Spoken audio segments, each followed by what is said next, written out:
Hola, muy buenos días para ti que estás viendo este video. Mi nombre es Valentina Quevedo Ramos y a continuación vamos a tratar un tema que es fundamental e indispensable en la parte del algoritmo y la programación. Estamos hablando de enfoque de objetos. Espero que este video sea de tu agrado, así que acompáñame. Muy bien, ahora sí, entrando de lleno en el tema, el enfoque orientado a objetos, vamos primero a contextualizarnos un poco sobre qué es eso del enfoque orientado a objetos.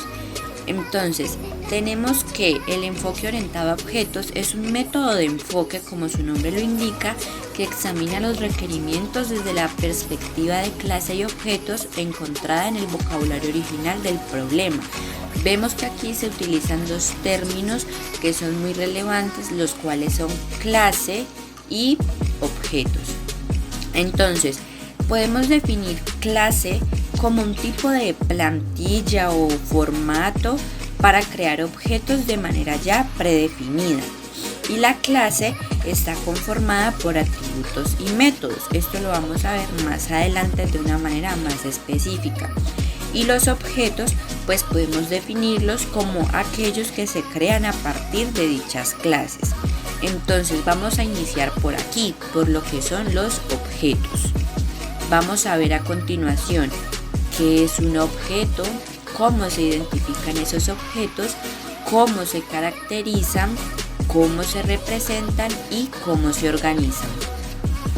Entonces, decimos que un objeto es una unidad dentro de un programa informático que tiene un estado y un comportamiento. Bueno, ¿cómo así?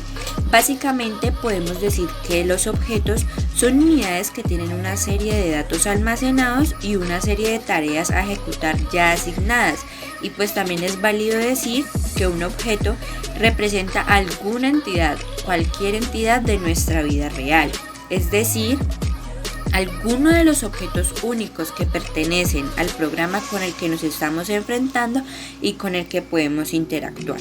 En conclusión, y siendo más breves, un objeto es cualquier elemento del mundo real con el que nosotros podamos interactuar, por ejemplo, un carro, una moto, una mesa, etc. Entonces, ahora vamos a ver cómo se identifican esos objetos. Tenemos que un objeto se identifica por un nombre o un identificador único que lo diferencia de los demás objetos.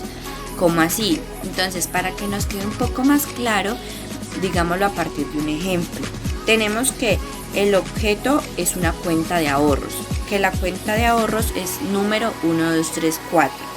Entonces, es diferente al objeto cuya cuenta de ahorros es número 25789. En este caso, el identificador que los hace únicos es el número de la cuenta. Ahora, ¿cómo se caracterizan esos objetos? Tenemos que se caracterizan a través de atributos, a través de métodos y a través de una identidad. Entonces, los atributos decimos que son datos que caracterizan al objeto. Tenemos que los métodos caracterizan el comportamiento del objeto y tenemos que la identidad es lo que distingue a los objetos de otros objetos. Entonces aquí vemos una imagen con un ejemplo muy claro. El objeto es carro, que tiene una marca, un color, un modelo y un peso y que puede encenderse, acelerarse y frenar. Entonces con este ejemplo nos queda un poco más claro cómo se caracterizan y cómo se representan. Un objeto tiene un conjunto de métodos, el cual pues a partir de sus comportamientos generales se describe y se representa mediante sus operaciones o métodos. Entonces aquí vemos otro ejemplo muy claro. Tenemos como objeto a un perrito. Tenemos que sus atributos son el nombre, el color, la raza y que tiene hambre, y que los métodos son ladrar, oler, buscar y menear la cola. Entonces tenemos que los métodos se utilizarán para obtener o cambiar el estado de los objetos, así como para proporcionar un medio de comunicación entre dichos objetos. Ahora, ¿cómo se organizan? Pues tenemos que los objetos permiten organizar los programas a manera que estos puedan reflejar la forma de organización de los objetos en el mundo real. Tenemos también que los datos que componen a los objetos se agrupan o se organizan de acuerdo a las características principales del mundo real de estos elementos, como por ejemplo, bien sea el tamaño, el color, su forma, etc. Entonces aquí vemos que tenemos una clase, las cuales son persona, y que a partir de él se derivan varios objetos. Ahora vamos a ver qué es eso entonces de las clases. Bueno, tenemos que las clases se relacionan entre sí mediante una jerarquía. Entre las clases se establecen diferentes tipos de relaciones de herencia en las cuales la clase hija, o sea la subclase, hereda los atributos y métodos de la clase padre, o sea la superclase. Entonces, como para que nos quede un poco más claro esto, a lo que se refieren es que la clase es una plantilla o un esqueleto o un plano, como lo queramos llamar, a partir del cual se crean objetos. Entonces, una clase describe las características y el comportamiento de un conjunto de objetos similares en un contexto, claro está, que sea determinado. Entonces, por ejemplo, imaginémonos que el mundo, pues obviamente hay muchísimos televisores y que pues algunos de la misma marca y del mismo modelo. Cada uno de esos televisores ha sido montado a partir de un mismo plano o un mismo esqueleto o una misma plantilla. Consecuentemente, todos ellos tienen los mismos componentes y conexiones pues para la funcionalidad de dicho televisor. Entonces, ese plano o esa plantilla es lo que llamamos en nuestros términos de programación como clase, y nuestro objeto vendría siendo el televisor.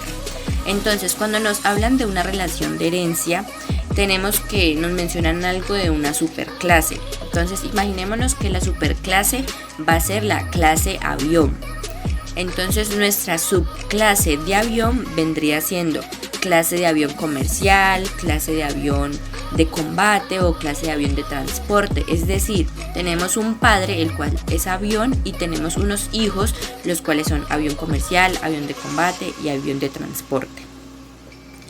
Ahora vamos a ver cuál es esa relación entre clases. Entonces tenemos que la relación entre clases representan tipos de comportamiento entre clases, las cuales son asociación, herencia, agregación, uso, ejemplificación y metaclases. La asociación la podemos definir como aquella que nos indica relaciones de mandato bidireccionales, que conlleva dependencia semántica y no establece una dirección de dependencia. La asociación es la que acabamos de nombrar. Ahora, la herencia, por esta relación, se define como una clase de comportamiento definidos en una o más clases llamadas superclases, que fue lo que vimos anteriormente. La agregación representa una relación del tipo tener un entre clases. Cuando la clase contenida no existe independientemente de la clase que la contiene, se denomina agregación por valor. Y los que implican acceder directamente es agregación por referencia. Ahora tenemos los de uso, que se especifica en el cual el cliente y su servidor permiten acceder solo y únicamente a las interfaces públicas de los servidores. Entonces, ahora tenemos las de ejemplificación, que son las que representan las relaciones entre clases parametrizadas, y por último las de metaclases, que son clases cuyos ejemplos son a su vez clases. Ahora tenemos los paradigmas de objetos y procesos. Tenemos que un paradigma de objeto es un ente computacional que exige y exhibe comportamiento y puede tener un estado interno. ¿Cómo así? Bueno, es un programa basado en un conjunto de objetos que interactúan entre sí en un ambiente, mandándose mensajes que logran un objeto determinado, un objetivo determinado. Estos mensajes los vamos a ver más adelante. Y en el paradigma de procesos tenemos que pueden ser considerados como patrones de pensamientos para la resolución de problemas. Desde luego, claro está, siempre teniendo en cuenta que los lenguajes de programación son según nuestro interés de estudio. Ahora, ¿cuáles son esos tipos de programación o cuáles son esas palabras claves que nos llevan a este tema? Tenemos que estar la abstracción, la cual es un proceso de interpretación y diseño que implica reconocer y enfocarse en las características importantes de una situación u objeto y filtran o ignoran todas las particularidades no esenciales. El encapsulamiento es la propiedad que permite asegurar que la información de un objeto está oculta del mundo exterior. También tenemos la modularidad, que es la propiedad que permite dividir una aplicación en partes más pequeñas y las agrupa en diferentes módulos. Tenemos la jerarquización, que se denota como el orden de la relación que se produce entre abstracciones diferentes. Entonces, en esta imagen tenemos un ejemplo. Tenemos que nuestra primer jerarquía es cuenta bancaria y a partir de ellas nacen cuenta de ahorro y tarjeta de crédito. Tenemos el poliformismo, que son comportamientos diferentes asociados a objetos distintos que pueden compartir el mismo nombre. Al llamarlos por ese nombre se utilizará el comportamiento correspondiente al objeto que se esté usando. También tenemos la persistencia, que se refiere a la propiedad de los datos para que estos sobrevivan de alguna manera. ¿A qué se refiere esto?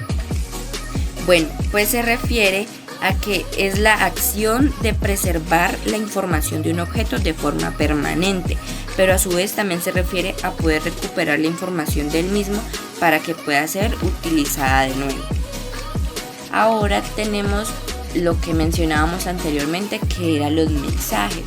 Bueno, los mensajes son los que permiten que los objetos se comuniquen entre sí.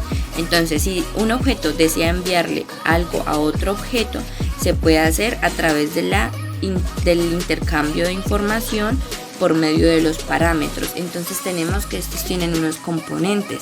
Tenemos el objeto destinatario, el método por el que se debe ejecutar la respuesta y los parámetros necesarios para ese método.